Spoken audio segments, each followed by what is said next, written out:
बच्चों, आज संस्कृत की इस कक्षा में सभी का स्वागत करती हूँ। और आज हम लोग पढ़ने जा रहे हैं पाठ 8 क्रियापद के बारे में हम लोग पढ़ेंगे। इससे पहले जो पाठ थे जो विशेषण और संख्यावाचक शब्दों के बारे में थे उसे हम लोग बाद में करेंगे, और अभी हम लोग क्रियापद के बारे में जानेंगे।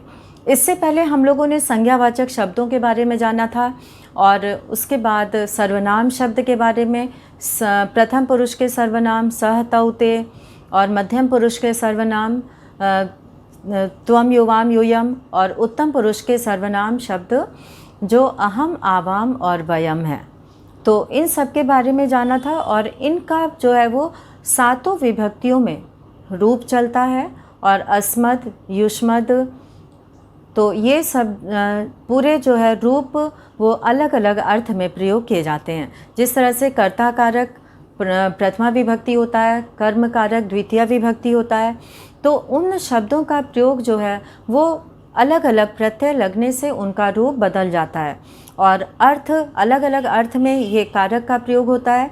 तो विभक्ति भी जो है वो प्रथमा विभक्ति कर्ता कारक के लिए प्रयोग होती है, द्वितीय विभक्ति कर्म कारक के लिए प्रयोग होती है, तृतीया जो है वो करण कारक, चतुर्थी संप्रदान, पंचमी जो है वो अपादान, और षष्ठी विभक्ति जो है वो संबंध कारक, और सप्तमी अधिकरण कारक के लिए प्रयोग की जाती है। और इसमें सभी में प्रत्यय लगने से इनका रूप अलग अलग बनता है। इसलिए हमें इसे जो है एक रूप को समझकर उसी के आधार पे दूसरे रूप को भी समझने का प्रयास करना चाहिए। और आज हम लोग जानेंगे कि इन जो शब्द रूप हैं, जितने भी सर्वनाम शब्द हैं या संज्ञावाचक शब्द हैं, इनका क्रिया के साथ प्रयोग किया जाता है। तो इसमें एक वचन का कर्ता होता है तो एक वचन की क्रिया का प्रयोग करते हैं, और द्विवचन का कर्ता होता है तो द्विवचन की क्रिया का प्रयोग करते हैं, और बहुवचन का कर्ता होता है तो बहुवचन की क्रिया का प्रयोग किया जाता है। तो आज हम लोग जानेंगे कि ये क्रियापद क्या है, और इनका जो है इनके बारे में हम लोग जानते हैं। तो क्रिया सभी जानते हैं कि जिस शब्द से किसी कार्य के क्रिया उसे कहते हैं, जिस शब्द से, ये हिंदी में भी आप लोगों ने पढ़ा होगा, जिस शब्द से किसी कार्य के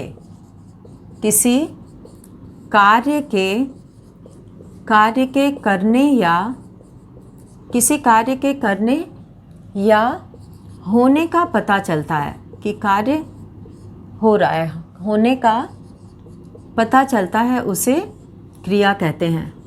तो इस तरह से क्रिया जो है उसे क्रिया कहते हैं। तो यहाँ पे हम लोगों ने देखा कि वो शब्द जिससे किसी क्रिया के होने का पता चलता है उसे क्रिया कहते हैं। अब यहाँ पर एक उदाहरण देते हैं, जैसे कि बालकः पठति। यहाँ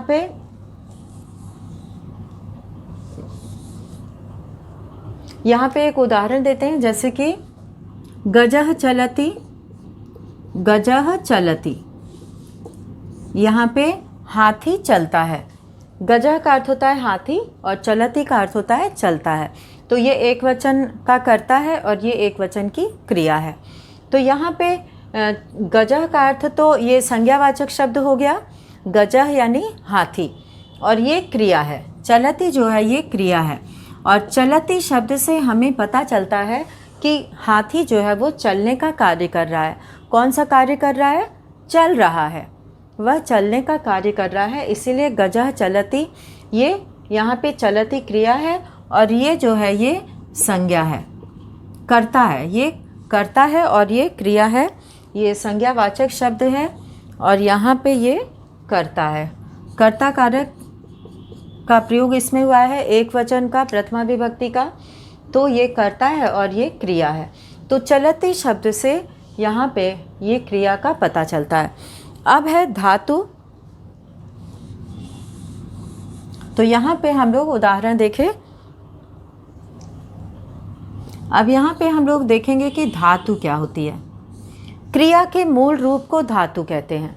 यहाँ पे क्रिया के क्रिया के मूल रूप को, यानी कि जिस शब्द से वो शब्द प्रत्यय लगाकर बना है, क्रिया के मूल रूप को धातु कहते हैं। तो यहाँ पे हम देखेंगे कि इस वाक्य में क्या जो है वो मूल धातु है। जैसे यहाँ पे चलती शब्द है, जैसे यहाँ पे एक उदाहरण देते हैं पठति। जैसे पठति शब्द में पठ मूल धातु है।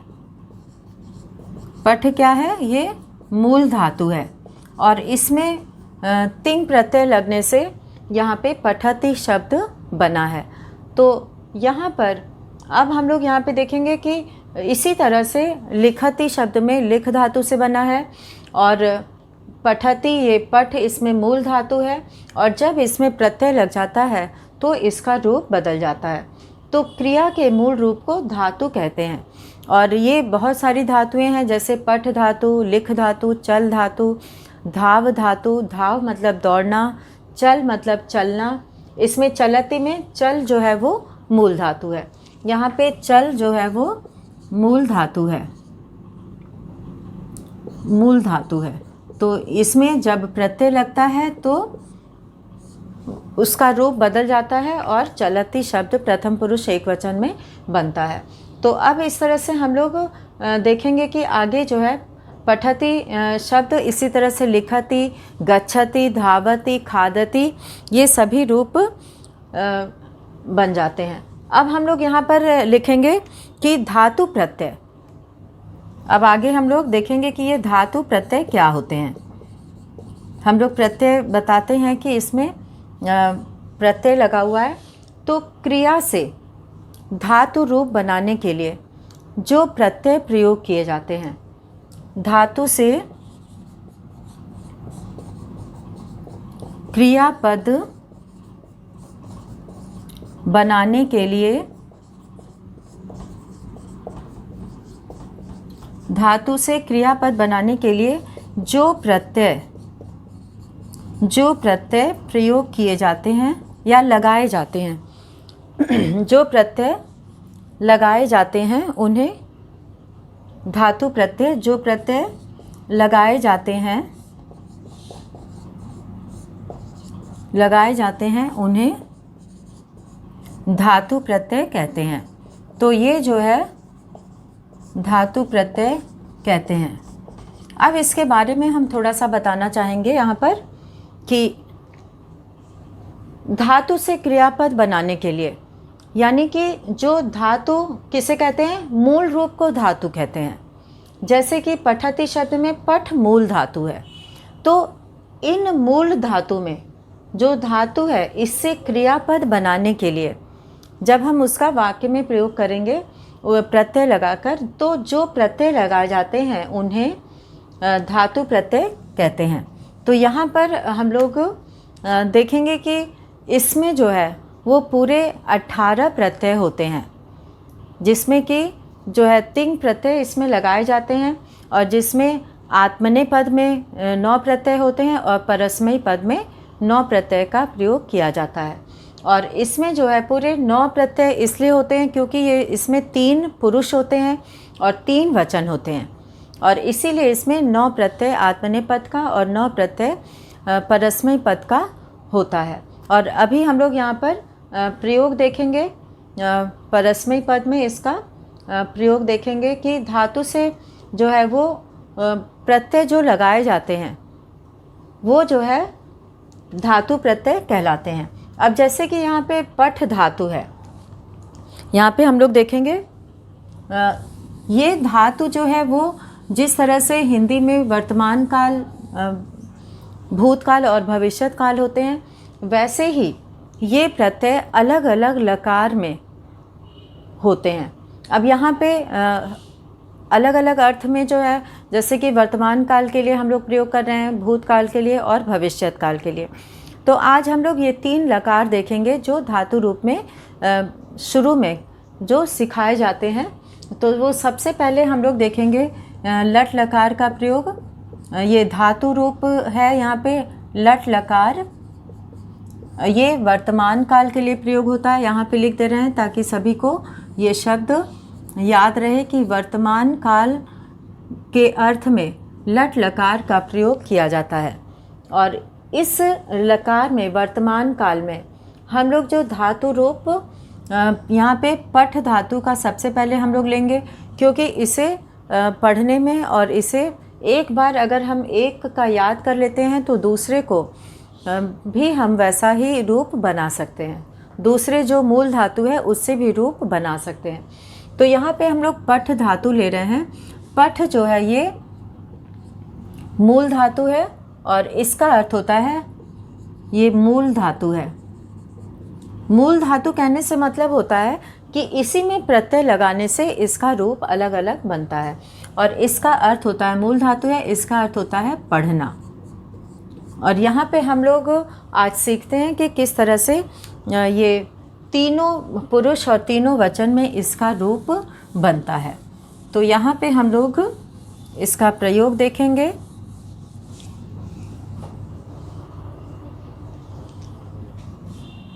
यहाँ पे हम लोग एक वचन, सबसे पहले यहाँ पे हम लोग पुरुष हेडिंग डालेंगे, क्योंकि धातु रूप में यहाँ पे ये धातु रूप है। तो इसमें हम लोग सबसे पहले पुरुष हेडिंग डालेंगे, फिर एक वचन, द्विवचन, द्विवचन और बहुवचन। तो इस तरह से हम लोग यहाँ पर तीनों वचन में इसका रूप जो बनता है उसे हम लोग देखेंगे। तो सबसे पहले यहाँ पे हम लोग पुरुष में डालेंगे प्रथम पुरुष, और इसके बारे में हम लोगों ने कल भी देखा था, इसके साथ सर्वनाम शब्द लगाकर। तो सर्वनाम शब्द के अंतर्गत हम लोगों ने इन तीनों पुरुष में किस तरह से क्रिया के साथ इसका प्रयोग किया गया सर्वनाम शब्दों का, वो हम लोगों ने देखा था। तो सबसे पहले हम लोग प्रथम पुरुष का देखते हैं, मध्यम पुरुष उसके बाद देखेंगे। तो यहाँ पे हम लोग एक पठ धातु से, पठ धातु का जो है वो लट लकार वर्तमान काल का रूप बनाएंगे और इसमें ती तह अंति और सी थह थ आमी आवह आमह, आमी आवह आमह। तो यहाँ पे सबसे पहले हम लोग पठ में ती जोड़ने से यहाँ पे पठति रूप बना है, द्विवचन में पठतः और बहुवचन में पठन्ति रूप बनता है, पठति, पठतः, पठन्ति। तो ती तह अंति, यहाँ पे ये प्रत्यय लगने से, ये इसी पठ में ती लग जाने से पठति, अति, अतः, अंति, ये प्रत्यय लगने से रूप इसका बदल गया है। पठ में अति प्रत्यय, ती प्रत्यय लगा यहाँ पे, पठति, पठतः और पठन्ति रूप बना है। और इसी तरह से हम लोग अगर दूसरे शब्द से बनाना चाहें, जैसे पठ का अर्थ पढ़ना होता है और उसी तरह से लिख का अर्थ लिखना होता है, लिख मतलब लिखना, और धाव मतलब दौड़ना। यहाँ पे धाव, धाव का अर्थ होता है दौड़ना। और इन सब में यही प्रत्यय लगकर अलग अलग शब्दों का हम लोग अलग अलग क्रियाओं से हम लोग यहाँ पे मूल धातु से रूप बना सकते हैं। तो यहाँ पे लिख धातु से है तो लिखति हो जाएगा, और धाव धातु से है तो लिखति मतलब लिखता है, पठति मतलब पढ़ता है। ये पुल्लिंग और स्त्रीलिंग दोनों के लिए ही इसका प्रयोग किया जाता है। लिंग के अनुसार क्रियापद अलग अलग नहीं प्रयोग किए जाते हैं, चाहे वो पुल्लिंग हो, बालकः पठति भी बोलेंगे, बालक पढ़ता है, और बालिका पठति बोलेंगे, लड़की पढ़ती है। तो दोनों के लिए हमें क्रियापद यही प्रयोग करना है। तो इसके लिए लिंग के अनुसार हम लोग अलग अलग क्रिया का प्रयोग नहीं करते हैं। तो इसमें जो है वो स्त्रीलिंग और पुल्लिंग दोनों के लिए ही हम इसका प्रयोग करेंगे। जैसे कि रामः पठति, रमा पठति, लता पठति। तो रामः लिखति, बालिका लिखति, लता लिखति। तो इस तरह से स्त्रीलिंग पुल्लिंग दोनों में ही इसी क्रिया का प्रयोग किया जाता है।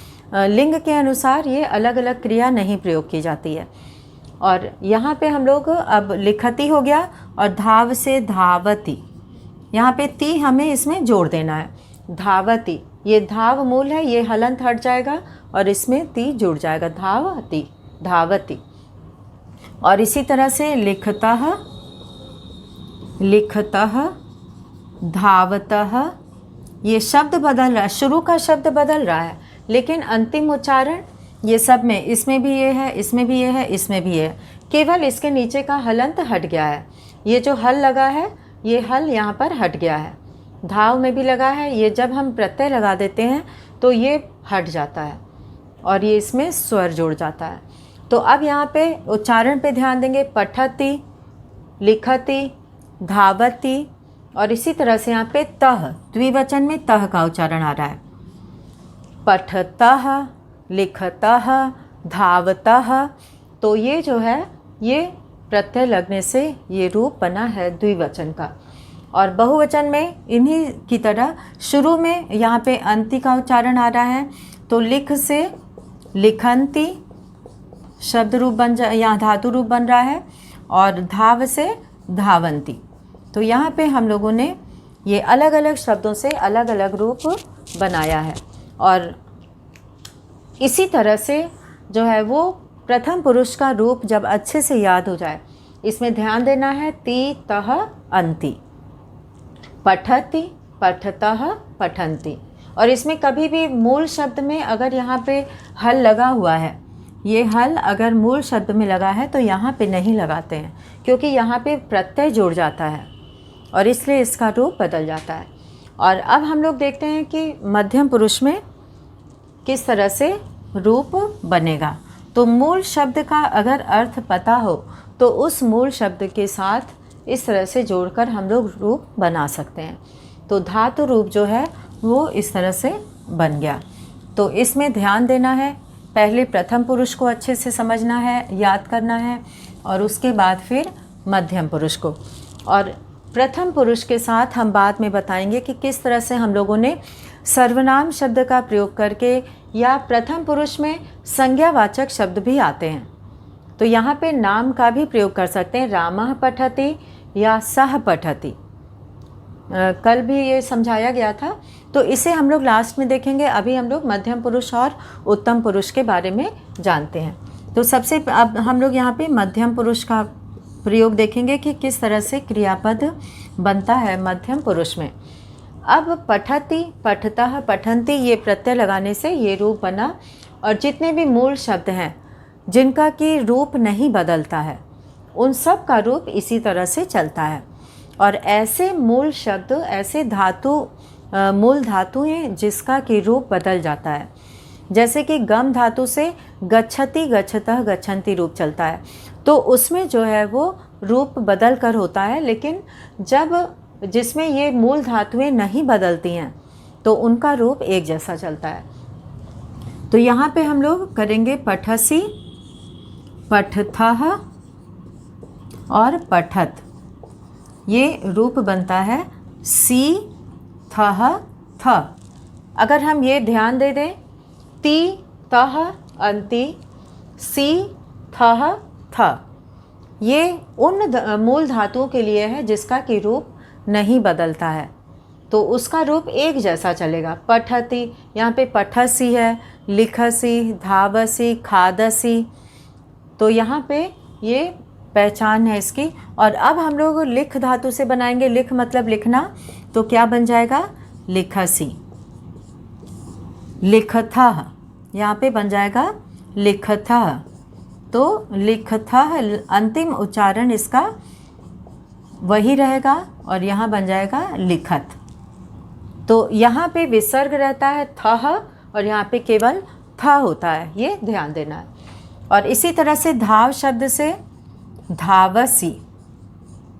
धाव शब्द मूल धातु है, केवल धाव में से ये हलंत हट गया है, ये हल यहाँ से हट गया है और यहाँ पे सी का प्रयोग हो गया है, धावसी। तो ये मध्यम पुरुष एक वचन में धावसी बन गया है, धाव मूल धातु से।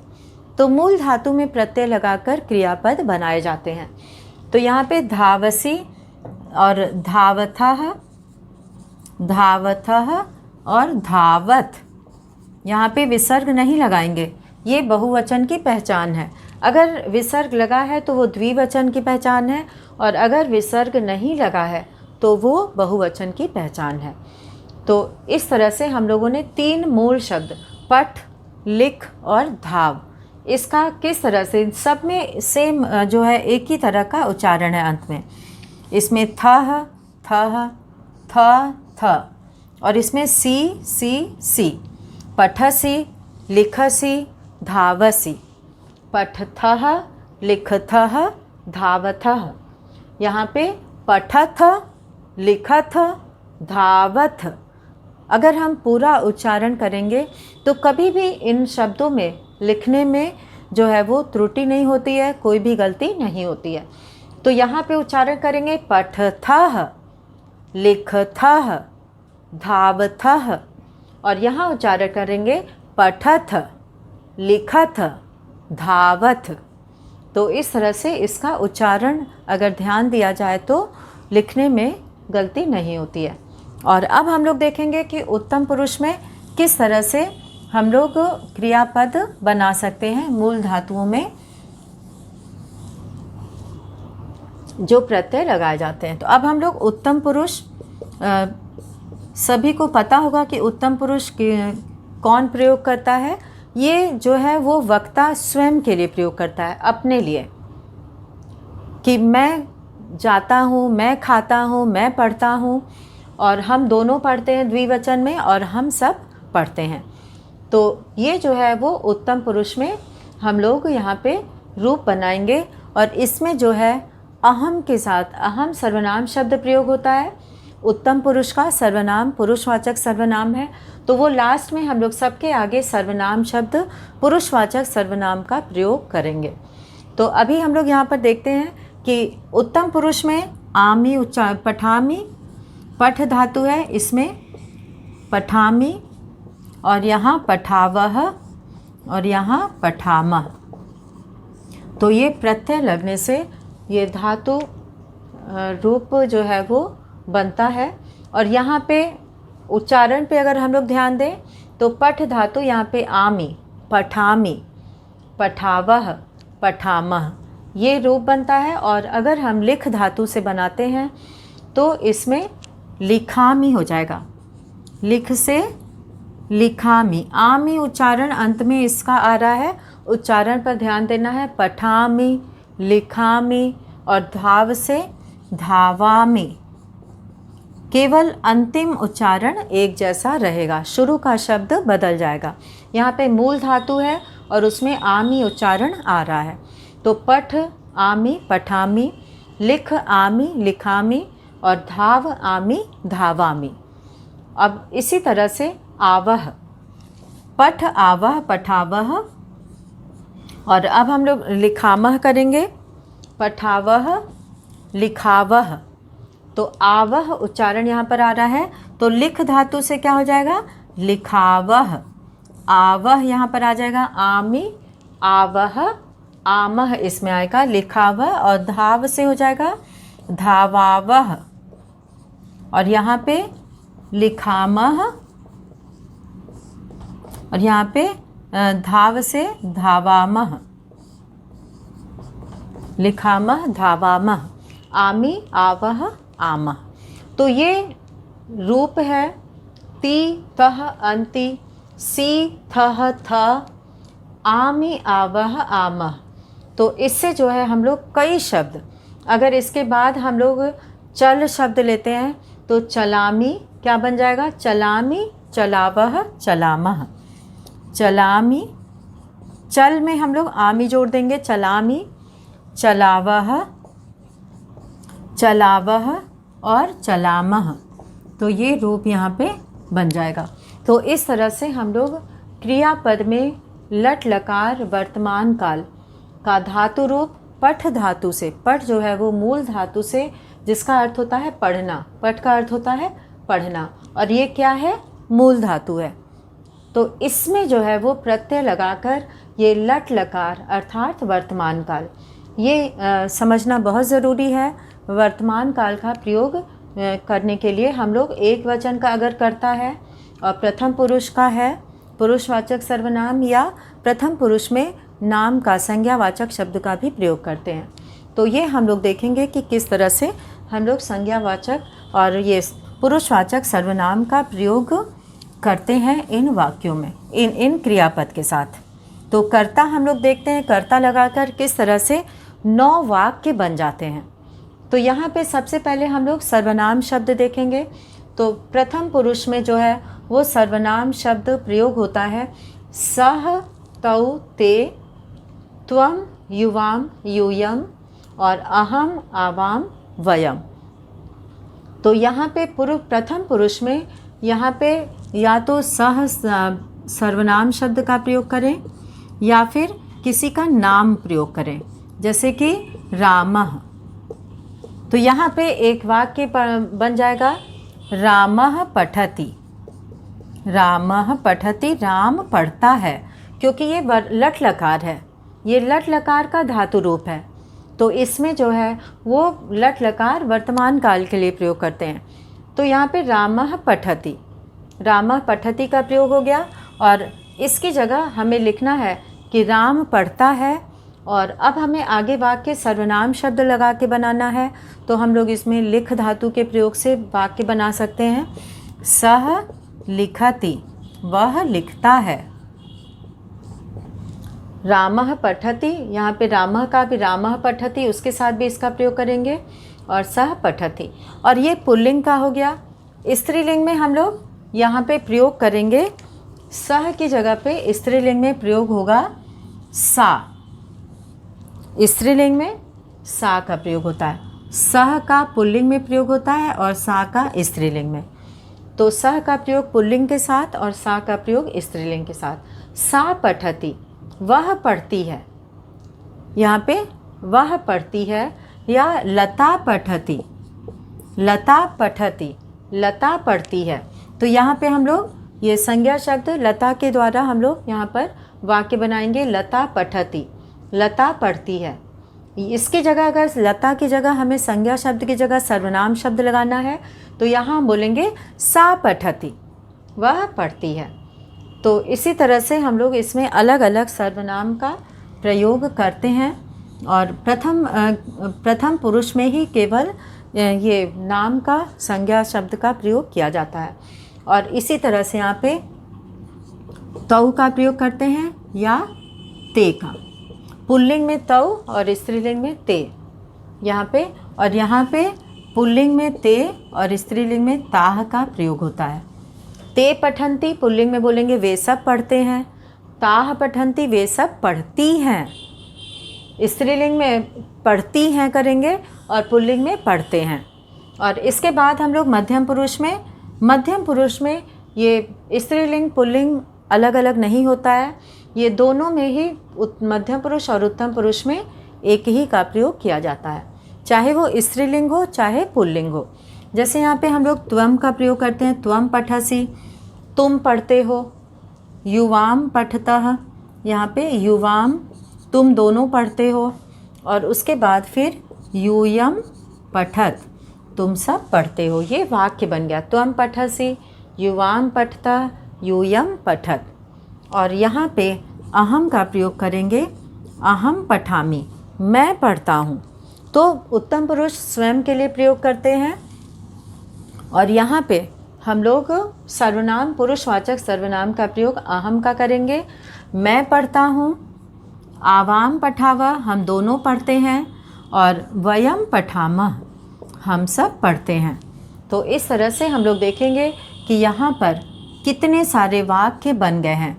तो इसमें सबसे ध्यान देने वाली जो बात है वो प्रथम पुरुष में हम लोग देखेंगे कि ये स्त्रीलिंग और पुल्लिंग में अलग अलग पुरुषवाचक सर्वनाम होते हैं। यहाँ पे सर्वनाम शब्द जो है वो सह पुल्लिंग के लिए प्रयोग किया जाता है और सा का प्रयोग स्त्रीलिंग में होता है, लेकिन ये क्रिया वही रहेगी, धातु रूप जो है वही रहेगा, जो पुल्लिंग के साथ भी प्रयोग होगा, स्त्रीलिंग के साथ भी प्रयोग होगा, क्योंकि धातु रूप जो है वो लिंग के अनुसार अलग अलग प्रयोग नहीं किया जाता है। और इसी तरह से तौ का प्रयोग पुल्लिंग में करेंगे, तौ पठतः, वे दोनों पढ़ते हैं। और ते पढ़तः, वे दोनों पढ़ती हैं, स्त्रीलिंग में पढ़ती हैं। और ते पठन्ति वे सब पढ़ते हैं, और ताह पठन्ति वे सब पढ़ती हैं। तो यहाँ पे वह के लिए जो है सह पुल्लिंग में, सा स्त्रीलिंग में प्रयोग किया जाता है, और वे दोनों के लिए तौ पुल्लिंग में वे दोनों, और स्त्रीलिंग में ते वे दोनों। और यहाँ पे ते और ताह प्रयोग किया जाता है पुल्लिंग और स्त्रीलिंग में, बहुवचन में। लेकिन त्वम और अहम, तुम दोनों तुम सब, मैं हम दोनों हम सब, इसके लिए जो है वो स्त्रीलिंग पुल्लिंग में वही शब्द, यही शब्द प्रयोग किया जाता है। कोई अलग से, जैसे कि इसमें सह सा है, वैसा इसमें नहीं होता है। तुम के लिए त्वम का ही प्रयोग करते हैं, स्त्रीलिंग में भी और पुल्लिंग में भी। तो ये ध्यान देने योग्य बात है कि केवल प्रथम पुरुष में सर्वनाम शब्द अलग अलग प्रयोग होता है, पुल्लिंग और स्त्रीलिंग में, और मध्यम पुरुष और उत्तम पुरुष में जो है वो दोनों एक ही प्रयोग होता है, पुल्लिंग और स्त्रीलिंग में। तो तुम पढ़ते हो, तुम दोनों पढ़ते हो, तुम सब पढ़ते हो। अहम पठामि, आवाम पठावा, वयम पठामा। मैं पढ़ता हूँ, आवाम पठावा हम दोनों पढ़ते हैं, और वयम पठामा हम सब पढ़ते हैं। तो ये जो है ये तीन पुरुष, तीन वचन, ये जो है वो धातु रूप में मूल धातु से प्रत्यय लगाकर बनता है। तो यहाँ पर हम लोग क्रियापद के साथ सर्वनाम शब्द का भी प्रयोग देख लिए, और पूरे 1 2 3 4 5 6 और 7 8 9 10 11 12 पूरे वाक्य बने। अगर इसमें स्त्रीलिंग और पुल्लिंग का हम अलग अलग वाक्य बनाएं तो पूरे 12 बन जाते हैं। तो यहाँ पे हम लोगों ने क्रियापद के साथ सर्वनाम शब्द का भी प्रयोग सीखे। तो इससे क्या होता है कि वाक्य बनाते समय हमें ध्यान रहता है कि किसका प्रयोग पुल्लिंग में किसका प्रयोग करना है और स्त्रीलिंग में किसका प्रयोग करना है। तो ये है पठ धातु से लट लकार। और इसके आगे अगले वीडियो में हम लोग पढ़ेंगे, ये वर्तमान काल का पढ़े थे, और भूतकाल और भविष्य काल के लिए किस लकार का प्रयोग किया जाता है और उससे धातु रूप कैसा बनता है, उसके बारे में हम लोग जानेंगे। तो आज के इस वीडियो में हम लोग केवल ये पढ़ते हैं क्रियापद के अंतर्गत क्रिया किसे कहते हैं, ये हम लोगों ने देखा, और उसके बाद धातु क्या होती है और धातु प्रत्यय क्या होते हैं, और इसमें जो है वो एक धातु पठ धातु का हम लोगों ने लट लकार में प्रयोग करना सीखा। तो आज हम लोग यहीं पे ये वीडियो समाप्त करते हैं, और अगले वीडियो में इसके आगे हम लोग पढ़ेंगे। धन्यवाद।